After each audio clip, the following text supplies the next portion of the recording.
여호와는 위대하시니 지극히 찬양할 것이요 모든 신들보다 경외할 것이며 존귀와 위엄이 그의 앞에 있으며 능력과 아름다움이 그의 성소에 있도다. 하나님은 영이시니 예배하는 자가 신령과 진정으로 예배할지니라. 아멘.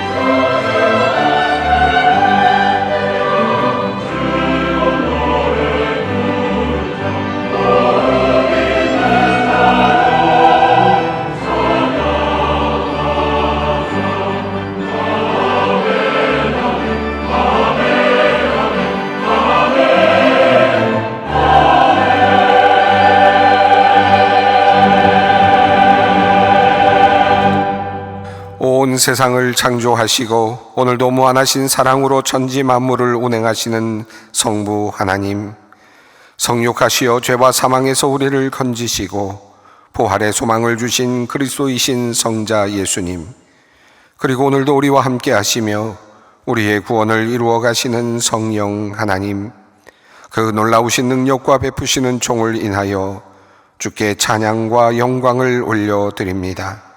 성부, 성자, 성령께 세세무궁토록 영광이 있을지어다. 아멘. 다 함께 일어나셔서 36장 찬송을 부르시겠습니다.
거룩하신 하나님, 감히 주님께 가까이 다가갈 수조차 없는 우리를 오늘도 따뜻한 손길로 맞아주시니 감사합니다.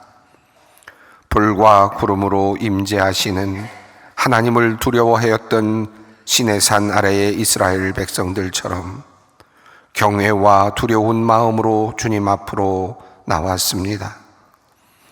평화를 지키기 위해 만든다던 미사일과 무기가 결국 사람들을 죽이는 전쟁의 도구로 사용되는 모습을 보며 우리의 악한 본성을 다시 깨닫습니다.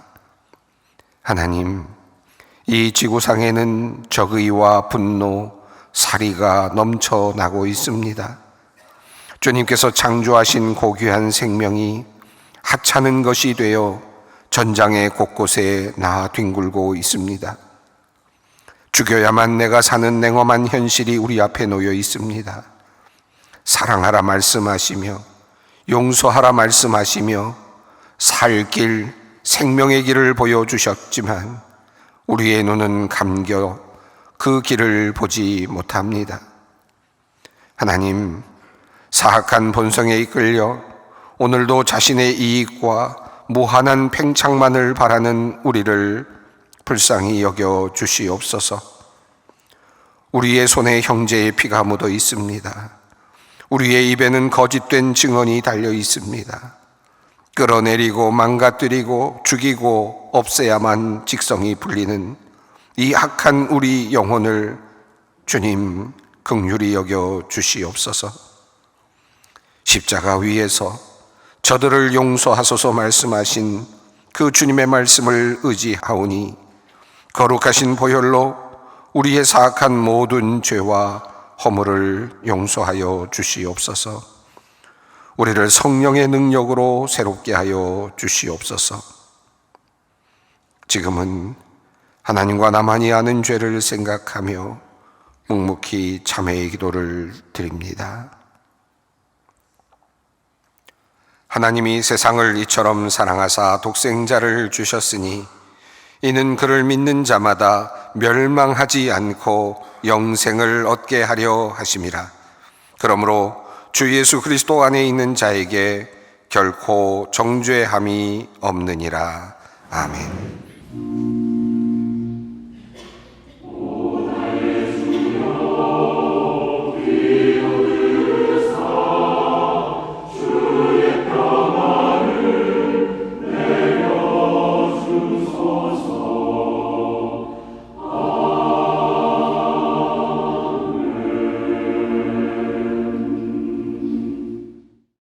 하나님의 말씀, 오늘 우리에게 주시는 주님의 말씀은 신약성경 누가복음 6장 27절로 31절 말씀입니다. 누가복음 6장 27절로 31절까지 말씀입니다. 이 계시의 말씀을 봉독할 때 다 함께 살아계신 하나님의 음성을 들으실 수 있기를 바랍니다. 그러나 너희 듣는 자에게 내가 이르노니 너희 원수를 사랑하며 너희를 미워하는 자를 선대하며 너희를 저주하는 자를 위하여 축복하며 너희를 모욕하는 자를 위하여 기도하라. 너희 이 뺨을 치는 자에게 저 뺨도 돌려대며 내 겉옷을 빼앗는 자에게 속옷도 거절하지 말라. 내게 구하는 자에게 주며 내 것을 가져가는 자에게 다시 달라 하지 말며 남에게 대접을 받고자 하는 대로 너희도 남을 대접하라. 아멘. 오늘 설교의 제목은 원수를 대하는 법입니다. 아마 이 자리에 앉아 계신 모든 성도님들께서는 제가 오늘 어떤 설교를 할지 이미 다 알고 계실 것 같습니다. 원수를 대하는 법, 성경은 무엇이라고 말씀합니까? 원수를 사랑하라. 이미 결론을 이미 들으셨으니 이제 그냥 돌아가셔도 될 것 같긴 합니다. 예수님께서 젊은 관원에게 네가 가진 모든 것을 다 팔아 가난한 사람들에게 나누어 주고 그리고 와서 나를 따르라. 그 말씀하셨을 때 그 말씀이 아주 평범한 말씀 같지만 너무나도 무거운 말씀이어서 근심하게 만들었고 또 근심하며 돌아가게 만들었던 것처럼 원수를 사랑하라고 하는 이 말씀은 아주 쉬운 말씀 같지만 우리를 근심하게 만드는 그런 말씀입니다. 누구나 잘 알고 있는 이 원수를 사랑하라 하는 이 말씀은 그리고 하도 들어서 이제는 평범하게까지 느껴지는 이 말씀 속에는 하지만 실은 우리의 깊은 본성을 거스르는 그리고 이 세상의 길, 세상의 방식을 역으로 가로지르는 그런 혁명적인 말씀이 이 안에 담겨 있습니다. 누가 그리스도인일까? 누가 그리스도인다울까? 라는 질문을 던질 때 그 질문에 대한 해답으로 얻을 수 있는 매우 중요한 잣대가 과연 우리가 원수를 사랑할 수 있는가? 과연 원수를 사랑하고 있는가? 하는 그 모습으로 우리는 그리스도인을 분별할 수 있을 것 같습니다. 그만큼 원수를 사랑하라는 이 말씀은 우리 기독교 진리에서 너무나도 핵심과 같은, 너무나도 주옥과 같은 그런 말씀이라고 할 수 있겠습니다. 우리가 이 세상에 살아가면서 갚아야 할 것들이 많이 있습니다. 부모님께 받은 사랑과 은혜 당연히 갚아야 하겠죠. 사람들에게 신세를 지었던 것 당연히 갚아야 할 것입니다. 결혼식에 받은 축의금이나 또는 장례식에 받은 부의금도 늘 빚진 것 같아서 빨리 갚아야 될 것 같은 그런 마음이 들게 합니다.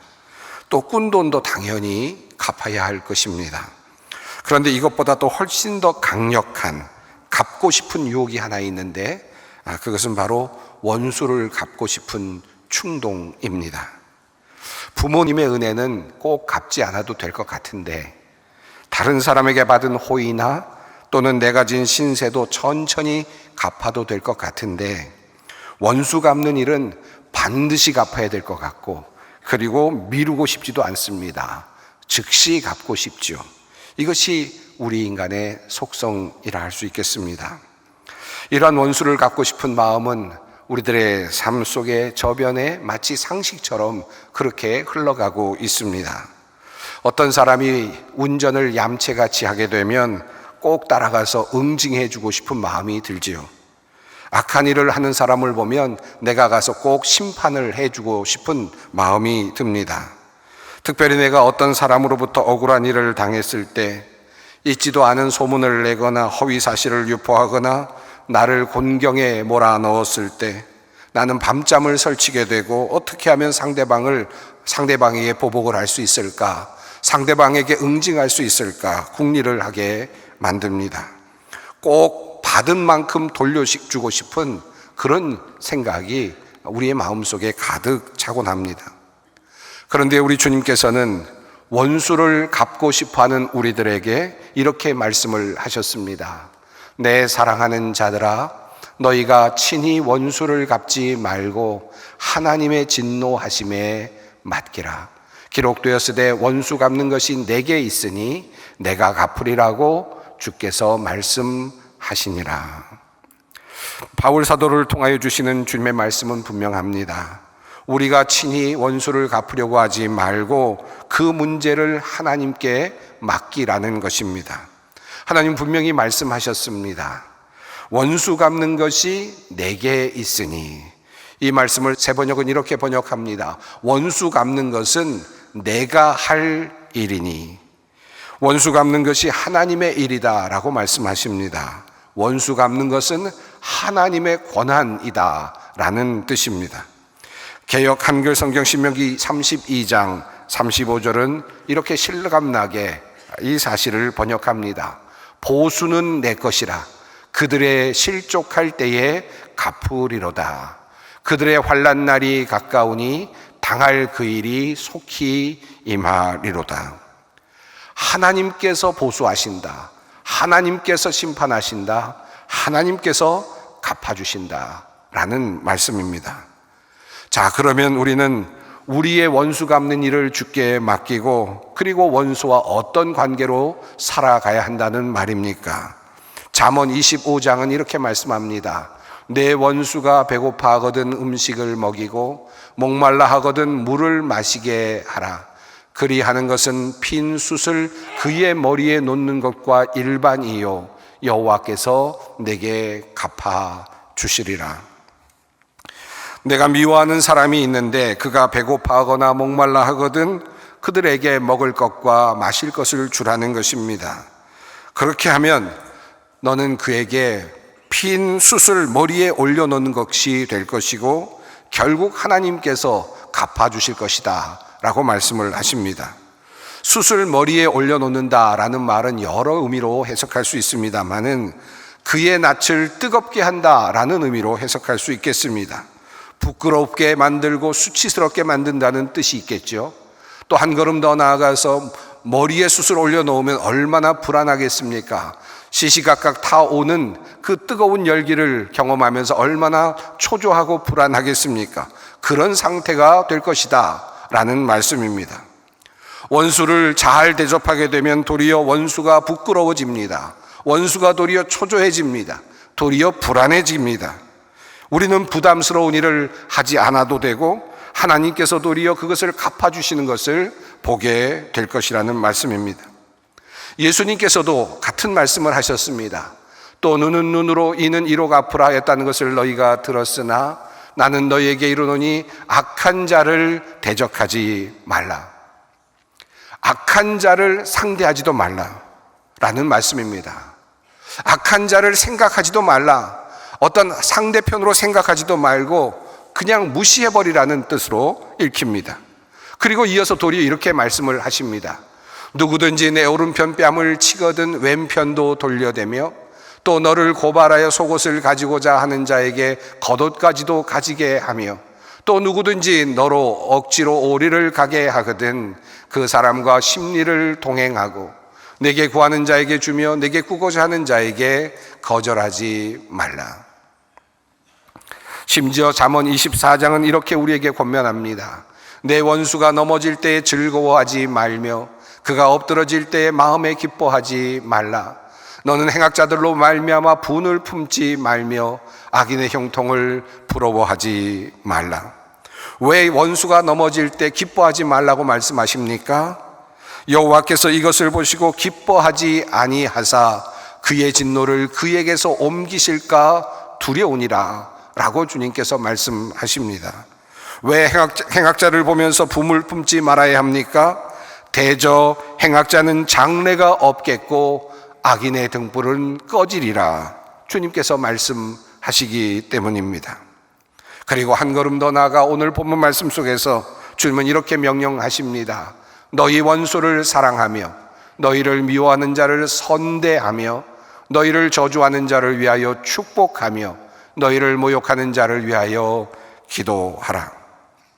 자, 그렇다면 주님께서는 왜 우리들에게 이러한 명령을 하시는 것입니까? 원수 갚는 일은 내 영역이니 내 권한이니 침범하지 말아라 라는 그런 이유 하나뿐일까요? 그 정도의 뜻일까요? 하나님께서 이렇게 명령하시는 데에는 몇 가지 중요한 이유가 있습니다. 첫 번째, 우선 하나님은 나에게 못되게 하는 사람들, 악인들, 나에게 원수 같은 그런 사람들, 그런 존재들까지도 구원하시고자 하시는 열망을 가지고 있다고 성경은 말씀합니다. 지금은 비록 악을 행하고 다른 사람을 해하고 그리고 못된 짓을 하지만 지금은 비록 하나님을 모르고 죄를 짓고 악한 삶을 살아가지만 나에게는 원수와 같은 그런 일을 하지만 그들도 구원하시기를 원하시는 하나님의 마음이 있기 때문입니다. 그래서 우리에게 직접 원수를 갚지 말라고 그렇게 말씀하십니다. 요나의 이야기가 그 사실을 우리에게 잘 알려주고 있습니다. 요나가 니느웨로 가서 하나님의 심판을 선포하죠. 니느웨로 가라는 명령을 받았을 때 요나는 탐탁치 않게 생각을 했습니다. 왜냐하면 이스라엘의 적국이었기 때문입니다. 원수 같은 나라가 회개를 하고 하나님께 돌아오는 것을 받아들일 수가 없었습니다. 원수 같은 나라까지도 하나님께서 구원하시는 것을 요나는 용납할 수가 없었습니다. 그래서 니느웨로 가라는 말씀을 거역하고 다시스로 가다가 그만 잡혀서 결국은 니느웨로 가서 하나님의 심판의 말씀을 전하죠. 하나님의 심판을 전한 요나는 성읍 동쪽에 한 자리를 잡고 올라가 앉습니다. 그리고 이제부터 성읍에 어떤 일이 일어나는지 보려고 하죠. 하나님께서는 박농크를 예비해 주십니다. 그래서 그늘을 지게 해 주십니다. 그래서 요나는 그것을 보고 기뻐합니다. 그러나 다음 날 벌레가 나서 그만 박농크를 모두 갉아먹게 됩니다. 요나의 머리에 해가 쪼이게 되고 그리고 생각이 혼미해지면서 그렇게 하나님께 요나는 불평을 하죠.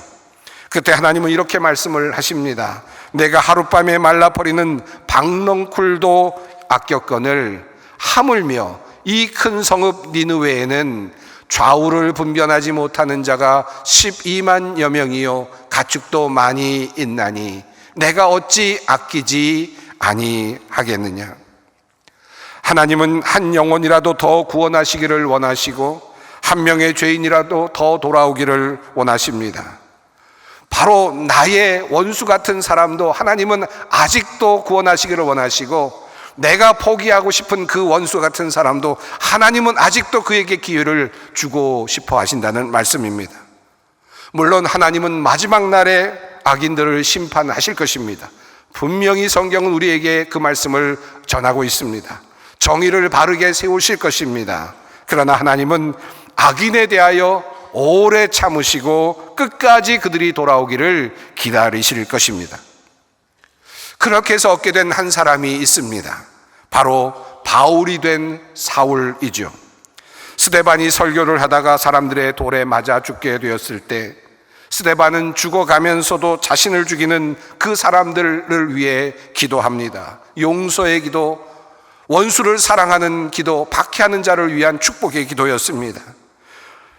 사도행전 7장은 이 장면을 이렇게 묘사합니다. 그들이 돌로 스데반을 치니 스데반이 부르짖어 이르되 주 예수여 내 영혼을 받으시옵소서 하고 무릎을 꿇고 크게 불러 이르되 주여 이 죄를 그들에게 돌리지 마옵소서, 이 말을 하고 자니라. 그리고 이어지는 사도행전 8장 1절은 이렇게 되어 있습니다. 사울은 그가 죽임을 당함을 마땅히 여기더라. 스데반이 죽어가던 바로 그 자리에 사울이 있었습니다. 그는 스데반을 죽인 사람입니다. 스데반이 죽는 것이 마땅하다고 여겼던 사람입니다. 스데반에게는 원수와 것과 같은 그런 사람이겠죠. 그러나 스데반의 그 용서의 기도 때문이었을까요? 사울은 훗날 바울 사도가 됩니다. 그리고 스데반과 같은, 스데반이 이루지 못했던 그 놀라운 일들을, 아니 더 큰 일을 감당하는 큰 사도가 됩니다. 그리고 훗날, 먼 훗날 자신의 모든 삶을 정리하는 그때 돌아보면서 바울은 이렇게 회고를 합니다. 죄인 중에 내가 괴순이라. 그러나 내가 긍휼을 입은 까닭은 예수 그리스도께서 내게 먼저 일체 오래 참으심을 보이사 후에 주를 믿어 영생 얻는 자들에게 본이 되게 하려 하심이라.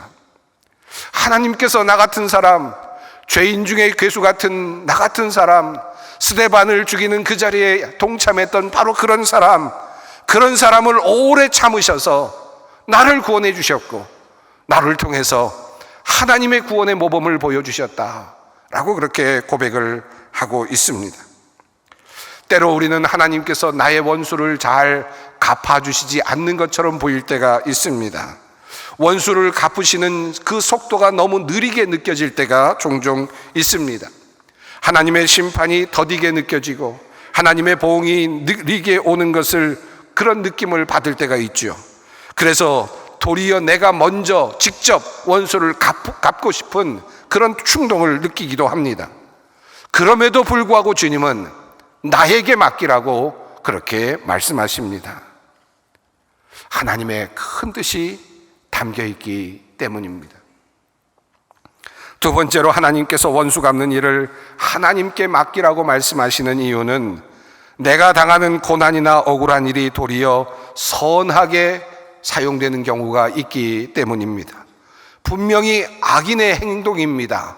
원수와 같은 사람들의 행동입니다. 그런데 그것을 통하여 하나님의 큰 뜻이 이루어지는 일들이 있습니다. 결국 하나님의 섭리가 이루어지는 과정이 있기 때문에 원수에 대한 원한이나 분노를 가질 필요가 없다는 말씀입니다.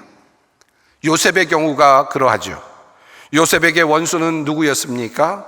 형들임에도 불구하고 동생인 자신을 죽이려고 달려들었고 결국은 상인들에게 팔아넘긴 바로 그 사람들, 바로 그 사람들이 원수와 같은 사람 아니겠습니까?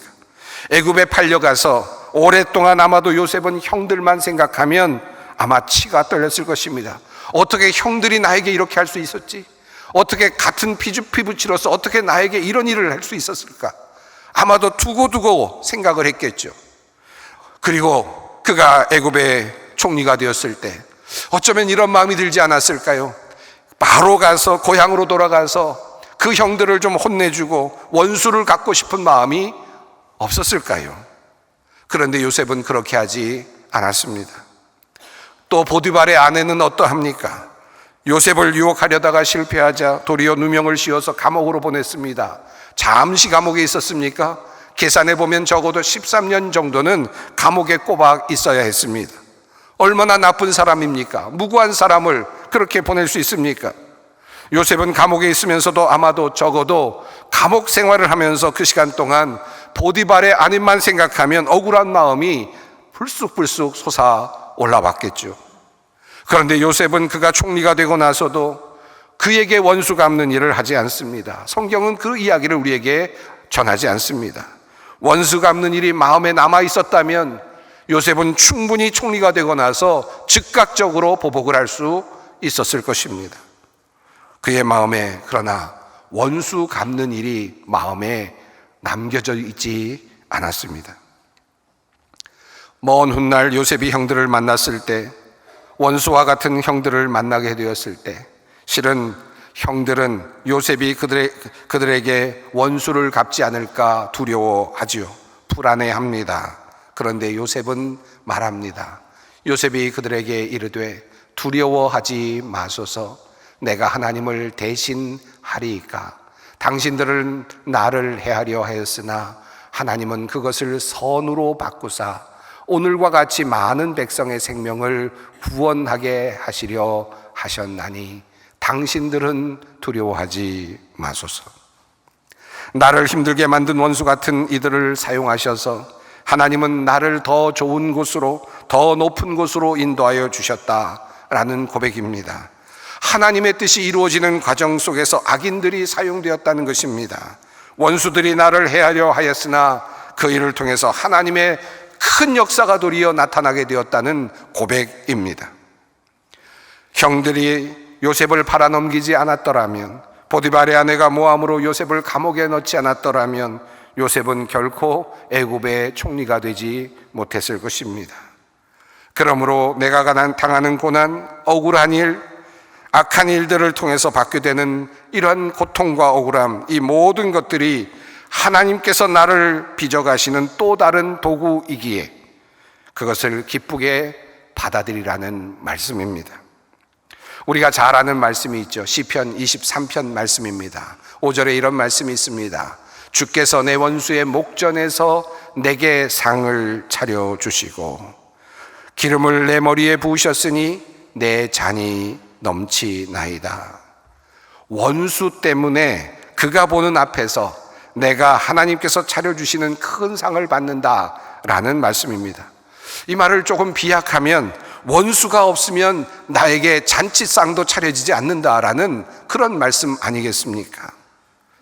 6.25 75주년을 우리가 맞고 있습니다. 종교를 아편이라 부르고 기독교를 말살하려 했던 공산주의, 그래서 수많은 사람들이 재산을 놓고 가족들을 놓고 그리고 남한 땅으로 내려왔습니다. 신앙을 지키기 위해서, 그리고 자유를 얻기 위해서 남한 땅으로 내려왔습니다. 그리고 75년이 흘렀습니다. 그리고도 또 한국 전쟁을 거쳐야 했습니다. 가족들과 헤어졌고 그리고 그들은 원수처럼 남아 있었습니다. 종종 우리는 때마다 이런 노래를 불렀습니다. 이제야 조국의 원수들이 짓밟아 오던 그날을, 원수들의 그 모습을 생각하면서 늘 그렇게 힘들게 살아왔던 시간들이 있었습니다. 그리고 75년이 지난 오늘 우리는 어떻게 되어 있습니까? 원수의 목전에 큰 상을 베풀어 주시는 하나님의 모습을 우리는 보고 있지 않습니까? 신앙을 지키기 위해서 자유를 찾아 내려왔던 우리들에게 큰 상이 원수들 앞에 차려져 있지 않습니까? 이것이 하나님의 섭리 아닙니까? 그러하기에 우리는 믿음으로 우리 앞에 일어나는 수많은 어려운 일들을 다시 볼 필요가 있습니다. 그럼에도 불구하고 나는 여전히 원수를 사랑할 수 없습니다. 나는 절대로 원수를 사랑할 수 없습니다 라고 말하는 분들이 있을 겁니다. 실제로 그렇습니다. 원수를 사랑하라는 말은 명목적으로는, 이론적으로는 쉬운 말처럼 보이지만 나의 삶에 깊숙이 파고 들어온 원수를 용서하기는 결코 쉽지 않습니다. 또 원수를 사랑하기도 쉽지 않습니다. 정말 내 아들을 죽인 그런 사람을 용서하고 사랑할 수 있을까요? 정말 나의 모든 재산을 속여 빼앗아 가버린 못된 인간을 정말 용서하고 사랑할 수 있을까요? 나를 모함하여 나의 인생을 나락으로 떨어뜨려 놓은 그 못된 사람을 정말 과연 우리는 용서하고 사랑할 수 있을까요? 사랑할 수 없지요. 인간적으로 불가능한 요구요, 하나님의 명령입니다. 저는 목회를 하면서 정말 원수 때문에 모든 마음과 정신, 영혼이 잠식당해 있는 사람들을 종종 만나곤 했습니다. 사업의 문제로, 사업의 실패 때문에 원수들이 생겨나고, 결혼과 이혼의 과정 속에서 원수들이 생겨나고, 또 재산 문제로 가족들 간의 원수간이 되든, 그래서 그 원수가 마음속에 있어서 그 원수를 어떻게 떨쳐버리지 못하고 끊임없이 원수 때문에 마음에 고통을 당하며 살아가는 그런 사람들을 참으로 많이 보았습니다.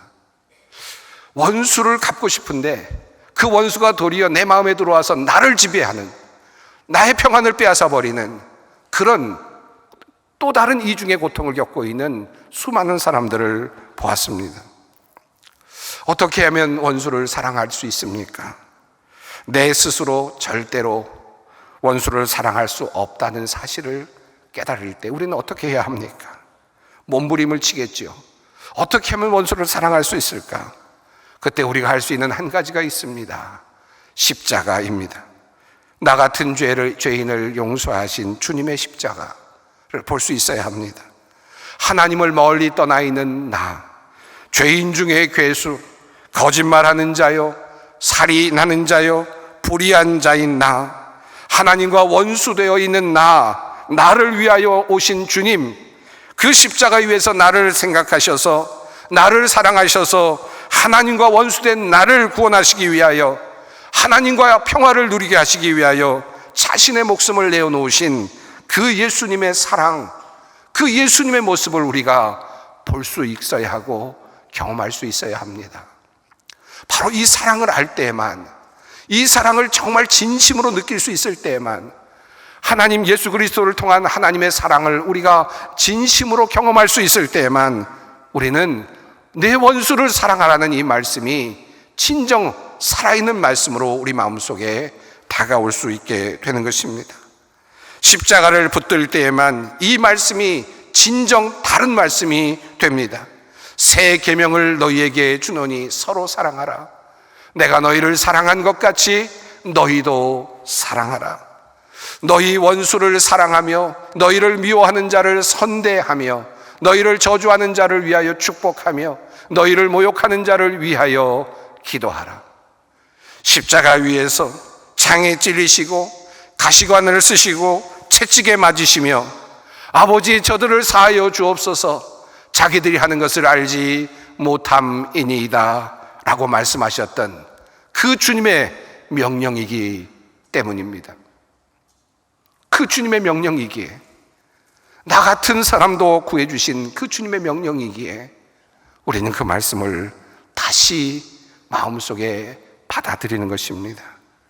나를 용서하신 주님, 나 같은 죄인도 기다려주시고 받아주신 주님, 그 주님께서 나 같은 사람도 받아주셨는데, 오래 참아주셨는데, 나 같은 사람도 구원을 받을 수 있도록 오래 인내해 주셨는데, 내가 어찌 내 미워하는 사람, 나를 힘들게 하는 사람, 원수 같은 사람을 참아내고 기다려주고 기도해주고 사랑하지 않을 수 있을까?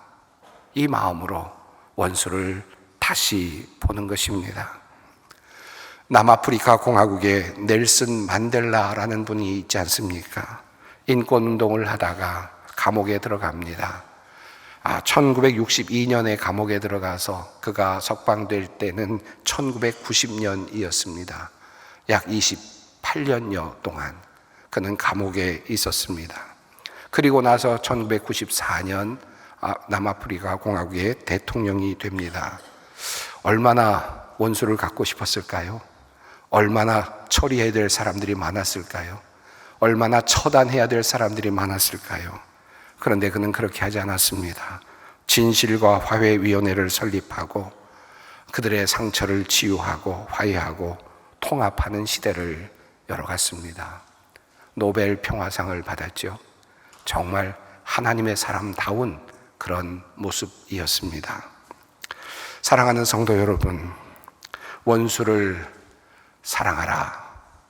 원수를 갚지 마라. 원수를 갚지 말고 내게 맡겨라 라고 말씀하시는 그 하나님의 그 마음이 느껴지십니까? 왜 주님은 우리에게 원수를 갚지 말라고 말씀하시고 원수를 사랑하라고 말씀하시고 또 원수를 위하여 기도하라고 말씀하실까요? 사실은 그것은 원수를 위해서가 아닙니다. 나를 위해서입니다. 나를 위해서 주님께서 주시는 말씀입니다. 내가 평안을 누리고 행복하게 살기를 원하시는 주님의 마음 때문입니다. 그 마음이 담긴 말씀이 원수를 사랑하라, 원수를 위하여 기도하라 라는 말씀입니다. 원수가 좋아서가 아니고 원수가 잘 되게 하기 위해서가 아닙니다. 그렇게 사랑할 때, 그렇게 사랑하려고 노력할 때, 그렇게 원수를 위하여 기도할 때 내 마음의 평안이 찾아오고 원수에게 갇혀 있었던, 원수에게 노예되어 있었던 그 마음이 해방을 얻고 참다운 평안, 참다운 은혜가 도래하기 때문입니다. 그러므로 원수를 사랑하라는 말씀은 계명이 아닙니다. 치유, 처방책입니다. 평안을 얻기 위한 하나님의 처방입니다. 사랑하는 성도 여러분, 이 귀한 말씀을 마음에 담고 그리고 이 말씀을 실천함으로 여러분의 마음에 진정한 평안이, 진정한 자유가 임하기를 간절히 바랍니다. 기도하겠습니다. 원수를 용서하시고 끝까지 사랑하신 주님, 내 원수를 사랑하라는 주님의 말씀을 우리도 오늘 무거운 마음으로 받습니다. 우리의 힘과 능력으로는 부족하오니 성령께서 함께 하시고 주님의 용서와 사랑이 깊이 경험되도록 역사하여 주시옵소서. 원수를 마음에서 내어 쫓고 참된 평안을 누리는 우리가 되게 하시옵소서. 예수 그리스도의 이름으로 기도드리옵나이다. 아멘. 우리 주 예수 그리스도의 은혜와 하나님의 사랑과 성령의 교통하심이 너희 무리와 함께 있을지어다. 아멘.